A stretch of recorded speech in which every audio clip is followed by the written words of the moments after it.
महाराष्ट्रातील जवळजवळ सर्वच कारखाने हे मार्च एप्रिल महिन्यामध्ये बंद झालेले आहेत आणि सर्वच कारखान्यावरती ऑफ सीझनची कामं चालू आहेत. तर रामराम मंडळी, मी आहे श्रीरंग शेळके, इथेनॉल प्लॅन्टमध्ये केमिस्ट म्हणून काम करतो.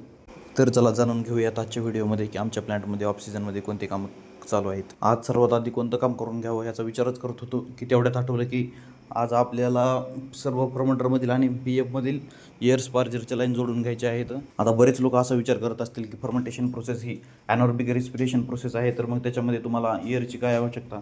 तर भावांनो, एअर लावल्यानं प्री फर्मेंटरमध्ये आपल्या ज्या सेल असतात, ज्याला की आपण सॅक्रोमायसिस सेरिव्हायसिया सेल म्हणतो, त्यांची ग्रोथ, त्यांचं मल्टिप्लिकेशन हे झपाट्यानं होतं. त्यासाठी आपल्याला एअर लावणं आवश्यक असतं. तर हे जे एअर स्पार्जर आहेत ते आपण धुवून ठेवलेले आहेत, ते आता परत रिपीटिंग करायचे आहेत. फिटर लोकांचे हे जवळजवळ 60 ते 70% काम आपलं पंपांचे झालेले आहेत. वायरमन लोकांचे हे मोटरच्या मेंटेनन्सचे काम चालू आहे. त्यांना मोटरचे मेंटेनन्स करण्यासाठी आपण जवळजवळ 10 ते 15 मोटर त्यांना आणून दिलेले आहेत.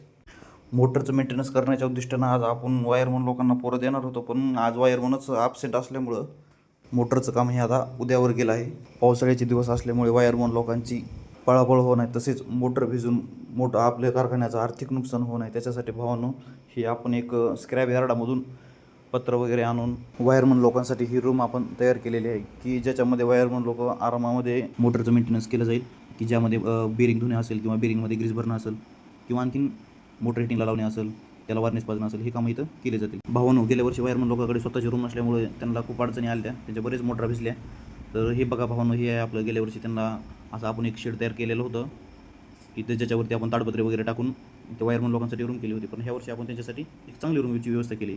तर चला भावानो, आज मी तुम्हाला दाखवतो आपल्या आजच्या दिवसातलं पहिलं काम. आज आपल्याला सर्वात आधी ह्या फायर फायटरच्या लाईनला इथे एक डमी मारून घ्यायची आहे भावानो. इथेनॉलच्या युनिट 3मधील आपलं भावानो इथेनॉलचं इरेक्शन चालू असल्यामुळे आपल्याला ही फायर फायटरची लाईन, तसेच ती सिरपची लाईन काढावं लागली होती. ती परत आता आपल्याला फायर फायटरची लाईनची इथं आवश्यकता नसल्यामुळे आता त्या लाईनला आपल्याला डमी मारून घ्यायची आहे. इथेनॉलचे बेड व इथेनॉल कॉलम निघून गेल्यामुळे इथं असं सगळं मोकळं वातावरण वाटायला भावानो. वेल्डिंग कामासाठी आपल्याकडं दुबई रिटर्नचा वेल्डर माणूस आहे. मुकेश भाई मला, साहेब आपल्याला वरी चढायला शिडी पाहिजे. लगेच मग काय, पोरांनी इकडची शिडी काढून तिकडे लावली. कामामध्ये आपल्याकडे काहीच कॉम्प्रोमाइज केलं जाणार नाही. वेल्डर जर कामाला आपल्याला शिडी पाहिजे, लगेच शिडी भेटेल. रॉड पाहिजे, रॉड भेटेल. नाही, आपण कामावर पण असे पोरं ठेवून घेतलेत, हसत खेळत काम करणारे, असं रडके पोरं काम करणारे ठेवले नाहीत आपण. कसं आहे, कुणीतरी असं म्हणलंय की बाबा मळके लोक असावं पण जळके लोक असू नाही. आता हे कोण म्हणलं हे मला पण माहीत नाही, पण ह्या गोष्टीचं इथं काय लॉजिक नाही. पण आपल्याला काय करायचं आहे, बोलायला काय चाललंय आपलं. काम करताना माणसाच्या चेहऱ्यावर हे पाहिजे. हे बघा, बघितलं का कसं मुकेश भाई हसून खेळून काम करायला पाहिजे हो माणसाच्या जीवनामध्ये. मग काय, अवघ्या 10 ते 15 मिनिटामध्ये मुकेश भाईनं आपलं वेल्डिंगचं काम केलं. समाधान वाटलं जीवाला.